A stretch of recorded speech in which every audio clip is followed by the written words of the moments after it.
తాకట్లో ఉన్న మీ బంగారాన్ని విడిపించి ఆ రోజు ఆన్లైన్ రేటుకి కొంటాం. Sharma gold company.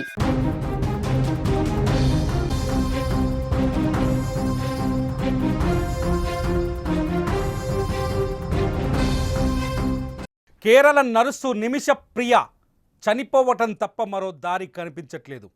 యమన్ దేశం విధించిన బిగించిన ఉరితాడికి ఎల్లుండి వేలాడి తన ప్రాణాల్ని అర్పించబోతుంది నిమిషప్రియ.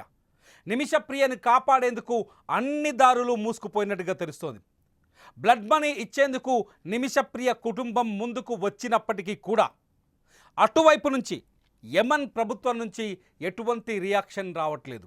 అంతేకాదు భారత ప్రభుత్వం కూడా చాలా స్పష్టంగా చేతులెత్తేసింది. నిమిషప్రియను కాపాడలేమని సుప్రీంకోర్టుకు తెలిపింది.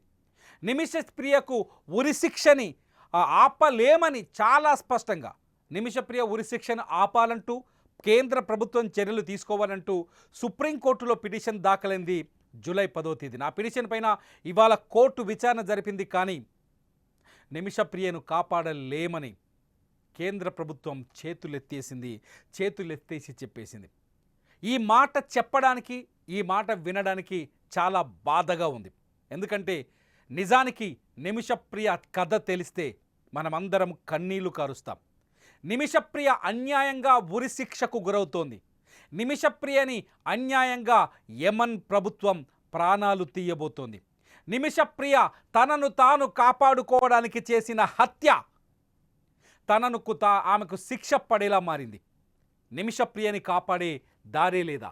మన భారత నారిని కాపాడే దారే లేదా? మన భారత మహిళను కాపాడే దారే లేదా? నిమిషప్రియ చనిపోతుంటే కళ్ళప్పగించి చూద్దామా? యమన్ ప్రభుత్వాన్ని అడిగే శక్తి కానీ కంట్రోల్ చేసే శక్తి కానీ మనకు లేదా? యమన్ దేశంలో జైల్లో ఉంది ఇప్పుడు నిమిషప్రియ. భారత ప్రధాని నరేంద్ర మోదీపై నిమిషప్రియ కుటుంబం ఎన్నో ఆశలు పెట్టుకుంది. కానీ ఆ ఆశలన్నీ ఇవాళ సుప్రీంకోర్టుకు కేంద్ర ప్రభుత్వం ఇచ్చిన సమాధానంతో అడియాశలయ్యాయి. చాలా స్పష్టంగా కేంద్ర ప్రభుత్వ అటార్నీ వెంకటరమణి చాలా స్పష్టంగా సుప్రీంకోర్టుకు చెప్పారు. నిమిషప్రియను కాపాడేందుకు ఎటువంటి చాయిస్ లేదని, అవకాశం లేదని సుప్రీంకోర్టుకి చాలా స్పష్టంగా చెప్పారు. సుప్రీంకోర్టు న్యాయమూర్తి చాలా స్పష్టంగా ఒక మాట చెప్పారు. జస్టిస్ సందీప్, ఒకవేళ నిమిషప్రియ చనిపోతే ఆ శిక్ష అమలైతే అంతకు మించిన బాధాకరమైన సన్నివేశం ఇంకొకటి ఉండదు అని. భారతదేశ సుప్రీంకోర్టు అయినా, భారతదేశ చట్టాలు కానీ, భారత ప్రభుత్వం కానీ నిమిషప్రియని కాపాడే అవకాశం కనిపించట్లేదు. జూలై 16న ఆమెను యమన్ ప్రభుత్వం ఉరి తీయబోతుంది. ఉరికంభం ఎక్కించి ఆమె గొంతుకు ఉరితాడును బిగించి అత్యంత పాశవికంగా ఆమెను చంపబోతుంది యమన్ ప్రభుత్వం. నిజానికి నిమిషప్రియకు ఉరిశిక్ష ఎందుకు పడింది? యమన్ ప్రభుత్వం నిజంగానే ఒక న్యాయబద్ధమైన విచారణ జరిపిందా? యమన్ ప్రభుత్వం నిమిషప్రియ వైపు ఆలోచించిందా అంటే ఎక్కడా ఆలోచించిన సందర్భం కనిపించట్లేదు. నిమిషప్రియ వైపు కనీసం నిమిషప్రియకు సంబంధించిన ఆమె మనసును కానీ, ఆమె మాటను కానీ, ఆమె బాధను కానీ యమన్ చట్టాలు అర్థం చేసుకోలేకపోయాయి. యమన్ చట్టాలు నిమిషప్రియని కనీసం ఆమె గొంతును కూడా వినలేకపోయాయి. ఇదే విషయాన్ని కేరళ ముఖ్యమంత్రి పినరయ్ విజయన్ ప్రధానమంత్రికి, కేంద్ర ప్రభుత్వానికి ఒక లేఖ రాశారు. దయచేసి నిమిషప్రియని కాపాడండి. నిమిషప్రియ అన్యాయానికి గురై దాన్ని ఎదురించే క్రమంలో తన ప్రాణాల్ని పోగొట్టుకుంటోంది. నిమిషప్రియను కాపాడాల్సిన అవసరం ఉంది అని విజయన్ లేఖ రాశారు. కానీ కేంద్ర ప్రభుత్వం చాలా స్పష్టంగా ఒక మాట చెప్పింది. యమన్ ప్రభుత్వంతో ఎటువంటి దౌత్యపరమైన అవకాశాలు లేవు, ఎటువంటి దౌత్య సంబంధాలు లేవు. ఈ పరిస్థితుల్లో యమన్ ప్రభుత్వాన్ని నిమిషప్రియ ఉరిని ఆపమని అడగలేమని, రాయబారం నెరపలేమని చాలా స్పష్టంగా కేంద్ర ప్రభుత్వం సుప్రీంకోర్టుకు చెప్పింది. అంతేకాదు బ్లడ్ మనీ సాధారణంగా యమన్ దేశంలో ఏదైనా హత్య జరిగితే, ఎవరైనా హత్య చేస్తే హత్యకు గురైన వాళ్ళ కుటుంబానికి శిక్ష కింద కొంత డబ్బును చెల్లిస్తే ఆ ఉరి శిక్షని రద్దు చేయమని బాధితుడి కుటుంబం కోర్టుకు చెబితే ఆ ఉరిశిక్షని కోర్టు రద్దు చేస్తుంది అక్కడ. ఇది చాలా రోజులుగా ఉన్న చట్టం. ఇప్పుడు నిమిషప్రియ విషయంలో కూడా ఆ ప్రయత్నం జరుగుతోంది. $1 మిలియన్ బ్లడ్ మనీ పరిహారం అంటాం మనం. ఆ బ్లడ్ మనీని చెల్లిస్తే నిమిషప్రియకు ఉరిశిక్ష తప్పే అవకాశం ఉంది. కానీ ఈ అంశం పైన అధికారికంగా కేంద్రం నుంచి కానీ భారత ప్రభుత్వం వైపు నుంచి కానీ ఎటువంటి చర్చలు జరగలేదు, జరపలేమని కూడా భారత ప్రభుత్వం చెప్తోంది. దీంతో నీ చావు నువ్వు చావు నిమిషప్రియ అని చెప్పినట్టుగా మారిపోయింది. భారత ప్రభుత్వం నిమిషప్రియని కాపాడకపోతే ఇంకెవరు కాపాడగలరు? భారత ప్రభుత్వమే నిమిషప్రియని కాపాడలేమని చెబితే ఇంకెవరు కాపాడగలరు? అమాయకురాలైన నిమిషప్రియని ఉరితీస్తుంటే, అన్యాయానికి గురైన నిమిషప్రియని ఉరితీస్తుంటే, తనను అత్యంత అసభ్యంగా వేధింపులకు గురి చేసిన ఒక దుర్మార్గుడిని అంతం చేసిన కేసులో నిమిషప్రియ తన ప్రాణాన్ని కూడా బలివాల్సి వస్తుంటే మన భారతీయులం మనం కళ్ళప్పగించి చూద్దామా? ఏం చేద్దాం? నిమిషప్రియని కాపాడే దారే లేదా? నేను చెప్తున్నా, మీకు అనిపించవచ్చు నిమిషప్రియ అన్యాయానికి ఎలా గురైంది, అక్కడ ఒక హత్య చేసింది కదా, హత్య చేసినప్పుడు ఖచ్చితంగా దానికి శిక్ష అనుభవించాల్సిందే కదా అని. కానీ హత్య ఎందుకు చేసింది నిమిషప్రియ? ఒక్కసారి హత్య ఎందుకు చేసిందో ఆ వివరాల్లోకి వెళ్తే నిజంగా ఆసక్తికరమైన విషయాలు తెలుస్తాయి. ఫోటోలో చూస్తున్నారు నిమిషప్రియ, ఆమె భర్త థామస్ పెళ్లి సందర్భంలోని ఫోటో. నిమిషప్రియ ఆమె భర్త దిగిన అనేక ఫోటోలు ఇప్పుడు మీరు స్క్రీన్లో చూస్తున్నారు. 2008లో నర్సింగ్ పూర్తి చేసుకున్న తర్వాత నిమిషప్రియ యమన్కి వెళ్ళింది. అక్కడే తన ఉద్యోగం చేస్తూ వస్తుంది. 2008లోనే యమన్లో ఉంది నిమిషప్రియ. 2011లో తిరిగి కేరళకు వచ్చి ఇక్కడ థామస్ అనే వ్యక్తిని పెళ్లి చేసుకుంది. ఫోటోలో కనిపిస్తున్న థామస్ అతని. థామస్ను పెళ్లి చేసుకున్న తర్వాత యమన్లోనే థామస్ నిమిషప్రియ కాపురం పెట్టారు. వాళ్ళకి 2 పిల్లలు ఉన్నారు. అక్కడే లైఫ్ కొంత సెటిల్ చేసుకునే ప్రయత్నం చేశారు. ఈ ప్రయత్నంలో భాగంగా నిమిషప్రియ ఆమె భర్త థామస్ ఇద్దరూ కలిసి యమన్లో ఒక ఆసుపత్రిని, హెల్త్ సెంటర్ని ఏర్పాటు చేయాలని ఆలోచించారు. అల్మన్ మెడికల్ కౌన్సిలింగ్ సెంటర్ పేరుతో ఒక హెల్త్ సెంటర్ని ఏర్పాటు చేశారు.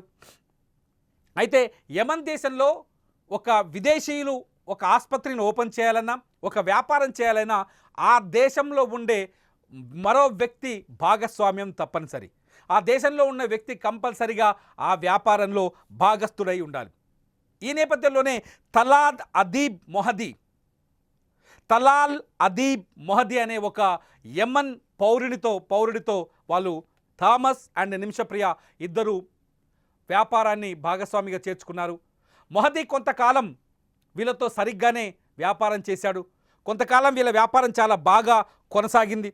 అయితే ఈ వ్యాపారం చాలా ప్రశాంతంగా నడుస్తున్న సమయంలో, అంటే దాదాపు 2015-16 సంవత్సరంలో నిమిషప్రియ ఒక నిమిషప్రియ ఆమె కుటుంబం ఇండియాకు రావాల్సి వచ్చింది. వాళ్ళ పిల్లలకు వాళ్ళ కుటుంబ సంప్రదాయం ప్రకారం కొన్ని పండగలు, ఫెస్టివల్స్ చేయాల్సి ఉన్నాయి. ఈ ఫెస్టివల్స్ కోసం వాళ్ళు తమ స్వస్థలమైన కేరళకు వచ్చారు. కేరళకు వచ్చిన తర్వాత పిల్లలకి ఫంక్షన్స్ చేశారు.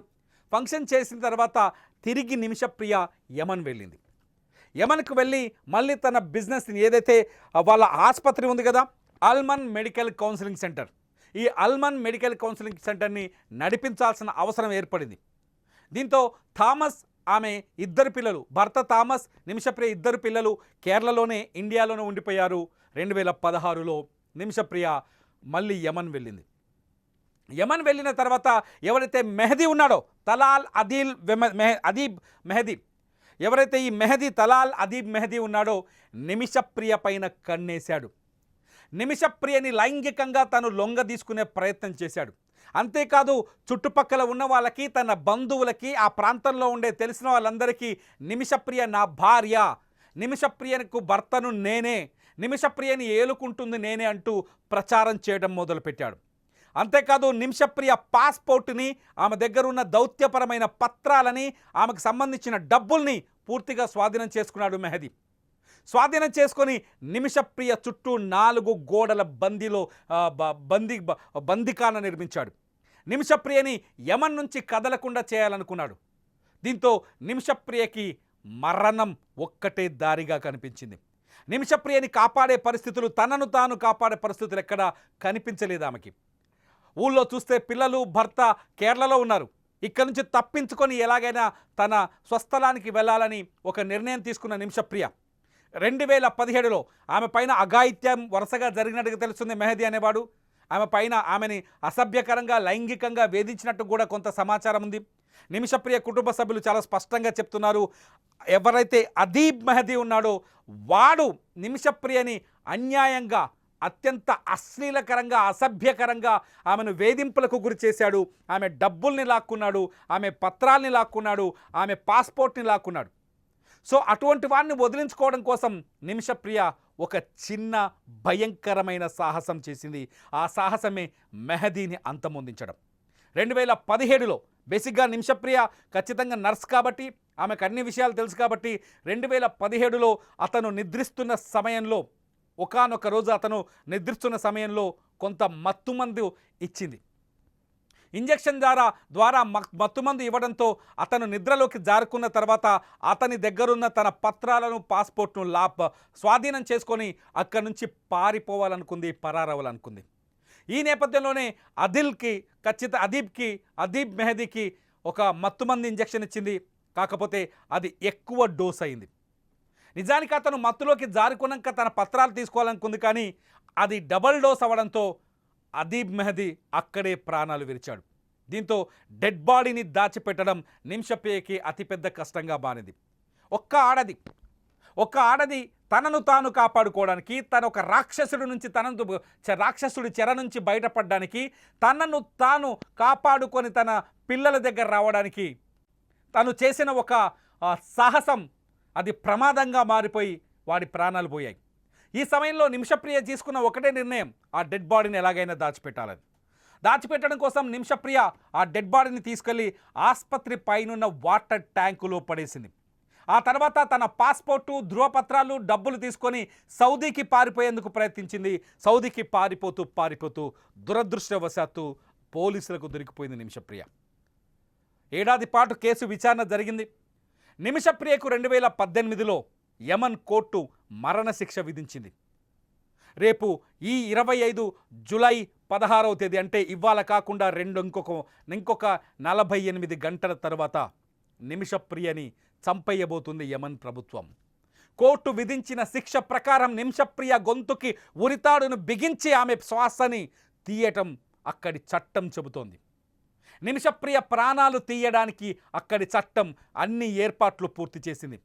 ఆ నిమిషప్రియను కాపాడడానికి మన భారత ప్రభుత్వం ఏమి చేయలేకపోతుంది.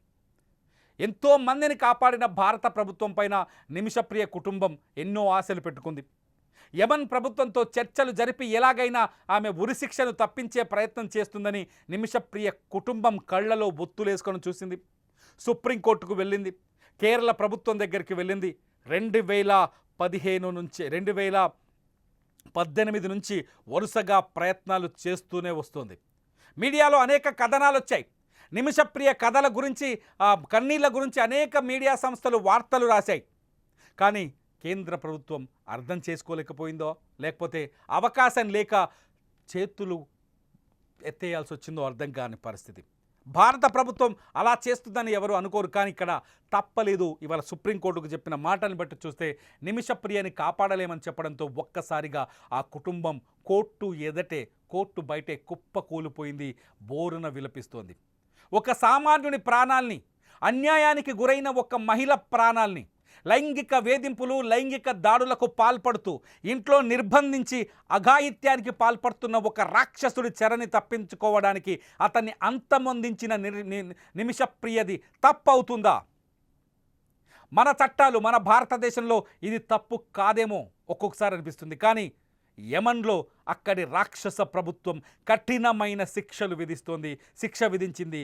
ఆ శిక్షకి ఇప్పుడు నిమిషప్రియ ఉరితాడుకు వేలాడాల్సి వచ్చింది. నిమిషప్రియని ఈ క్షణానికి, ఈ వీడియో చేస్తున్న క్షణానికి, ఈ లైవ్ మీరు చూస్తున్న ఈ సమయానికి నిమిషప్రియని కాపాడడానికి ఏ దారి కనిపించట్లేదు. నిజానికి నిమిషప్రియ బతికి బట్టగట్టడానికి ఒక్క దారి కనిపించింది. ఆ దారి పేరే బ్లడ్ మనీ. నిమిషప్రియని ఉరిశిక్ష నుంచి తప్పించడానికి యమన్ కోర్టుకి $1 మిలియన్ ఇస్తే ఆ ఉరిశిక్షను తప్పించే అవకాశం ఉంది. నిమిషప్రియ ఎవరినైతే చంపిందో మెహదీ, ఆ మెహదీ కుటుంబానికి ఈ పరిహారపు సొమ్మును అంటే ఈ బ్లడ్ మనీని తిరిగి చెల్లించాలి. దీని విలువ ఇండియన్ కరెన్సీలో 8.6 కోట్లు. ఆ డబ్బిచ్చేందుకు నిమిషప్రియ కుటుంబం కూడా సిద్ధంగా ఉంది.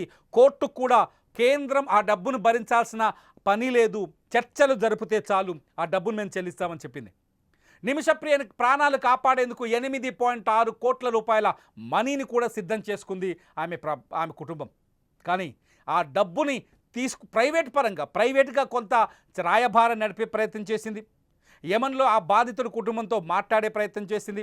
యమన్ ప్రభుత్వంతో కోర్టుతో మాట్లాడే ప్రయత్నం చేసింది ఆమె కుటుంబం. కానీ ఏదీ వర్కౌట్ కాలేదు. ఇప్పుడంతా శూన్యం కనిపిస్తోంది. ప్రియను కాపాడేందుకు కనపడే దారే కనిపించట్లేదు. ఆ దారి చివరికి చేరింది. ఆ దారి ముగిసిపోయింది. ఇక నిమిషప్రియకు మరణం ఒక్కటే దారిగా కనిపిస్తోంది. ఈ మాట చెప్పడానికి నా గుండె బరువెక్కుతోంది. ఈ మాట చెప్పడానికి నాకు బాధ కలుగుతోంది. ఈ మాట చెప్పడానికి నిజంగా ఆవేదన కలుగుతోంది. మీకేమనిపిస్తోంది? ఎందుకంటే ఇక్కడ ఒకటే పాయింట్, తనను తాను కాపాడుకోవడానికి అక్కడ ఒక దుర్మార్గుడిని హత్య చేసింది నిమిషప్రియ. మహిషాసుర మర్దిని అనుకుంటాం మన దేశంలో. అటువంటి పరిస్థితుల్లో నిమిషప్రియ తనను తాను కాపాడుకోవడం ఏ తప్పు కాదు నా ఉద్దేశం. మీ ఉద్దేశం అదా కాదా? ఈ వీడియో కింద కామెంట్ చేయండి. నా ఉద్దేశం తప్పైతే తప్పని కామెంట్ చేయండి, నిజమైతే నిజమని కామెంట్ చేయండి.